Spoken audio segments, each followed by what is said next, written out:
पुत्र वियोग में तड़पती गांधारी जब कृष्ण को श्राप देने चली तब कृष्ण गांधारी से कहते हैं, माता मैं शोक मोह पीड़ा सबसे परे हूँ।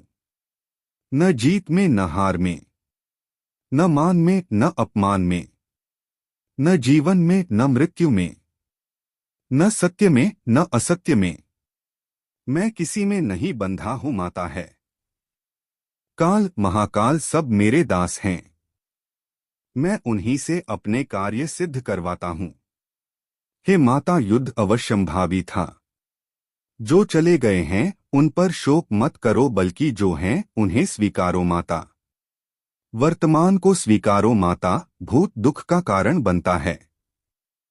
कृष्णा की बात सुनकर गांधारी विलाप करते हुए बोली, कृष्ण तुम ऐसा कह सकते हो क्योंकि तुम मां नहीं हो। कृष्ण तुम क्या जानो एक मां की ममता, तुम क्या जानो पुत्र शोक की पीड़ा क्या होती है। तुम कहते हो मोह त्याग दो और ज्ञान बातें बतलाते हो, तो जाओ कभी अपनी माता देवकी से पूछना कि पुत्र शोक क्या होता है। पूछना देवकी से कि कैसा लगता था जब कंस उसके कलेजे के टुकड़ों की हत्या कर देता था। पूछना जब उसका दूध उतरता था और बच्चा न होने की वजह से जब देवकी व्यथित हो जाती थी तब पूछना उसको कैसी पीड़ा होती थी। पूछना वासुदेव कभी पूछना।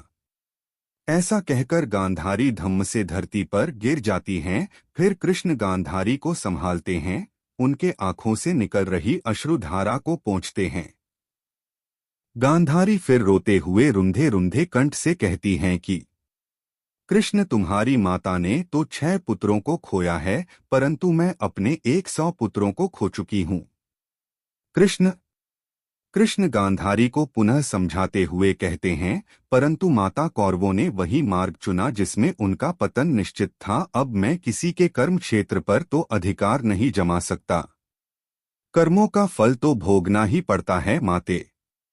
गांधारी कृष्ण की तरफ अश्रुपूरित नेत्रों से देखते हुए बोली, हो ये कहना आसान है केशव, परंतु एक माता के लिए उसका पुत्र ही महत्वपूर्ण होता है। वह लायक है या नालायक इसका मां की ममता पर कोई प्रभाव नहीं पड़ता। जितना दुख उसे लायक पुत्र की मृत्यु पर होता है उतना ही नालायक पुत्र पर। लोग कहते हैं कि तुम आदि ब्रह्म हो, लेकिन हो तो पुरुष ही कलेजा बजर का ही रहेगा। माता पार्वती देवी होते हुए भी अपने पुत्र गणेश का शोक सहन नहीं कर पाती हैं। हे कृष्ण कभी मां बनकर देखना, तब तुम्हें पता चलेगा कि तुम्हारा गीता ज्ञान ममता के आगे कितना टिकता है। यदि मोह ममता अज्ञान का परिचायक है तो तुमने इस मोह के संसार की रचना क्यों की। बना लेते अपने ज्ञानियों का संसार, क्या आवश्यकता थी मोह ममता के संसार के रचना की। तुम भी जानते हो तुम्हारा ज्ञान नीरस है, निर्जीव है, इतना यथार्थवादी है कि उससे संसार नहीं चल पाएगा। तभी तुम मोह ममता का सहारा लेते हो। तभी वहां सभी पांडव आ जाते हैं जिन्हें कृष्ण इशारे से बाहर जाने का संकेत देते हैं, मगर युधिष्ठिर संकेत को नहीं समझ पाते हैं और गांधारी के पास आकर क्षमा मांगते हुए कहते हैं, बड़ी मां हम दोषी है आपके, हम अपराधी है आपके, हो सके तो माता हमें क्षमा कर दो। युधिष्ठिर की वाणी को सुनकर गांधारी क्रोध में भर जाती हैं। उन्हें दुर्योधन की टूटी जंघा, दुःशासन की छाती को चीरकर लहू पीता हुआ भीम का स्मरण होने लगता है। कृष्ण समझ चुके थे कि गांधारी अब पुत्र शोक में पांडवों को श्राप दे देंगी, इसलिए कृष्ण गांधारी का ध्यान पांडवों की तरफ से हटाने के लिए व्यंग कहते हैं, हे माता टूटना ही था उस जंघा को जिसने आपकी पुत्र वधु का अपमान किया। उस छाती को चीरना आवश्यक था जिसने द्रौपदी के केशों को छूने की धृष्टता की। इन सब का विनाश आवश्यक था, अन्यथा इनके किए गए कृत्यों को मानव अपना आदर्श बना लेता, जिससे एक शिष्ट समाज की कल्पना भी नहीं की जा सकती। हे माता, जिन पर आप शोक कर रही हो वो शोक के योग्य नहीं हैं।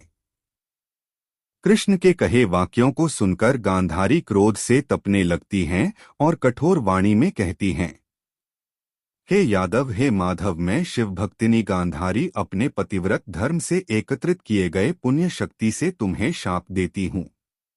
जिस तरह से कुरुवंश का विनाश हुआ है उसी तरह से पूरे यदुवंश का भी विनाश हो जाए। जब गांधारी ने ऐसा कहा तो कृष्ण बोले, हे माता, यह शाप आपने मुझे नहीं स्वयं को दिया है। आप अभी अपने 100 पुत्रों का पूर्णतः शोक मनाई भी नहीं थी कि आपने अपने एक और पुत्र को शाप दे दिया। हे माता, क्या आप मेरा शव देख पाएंगी?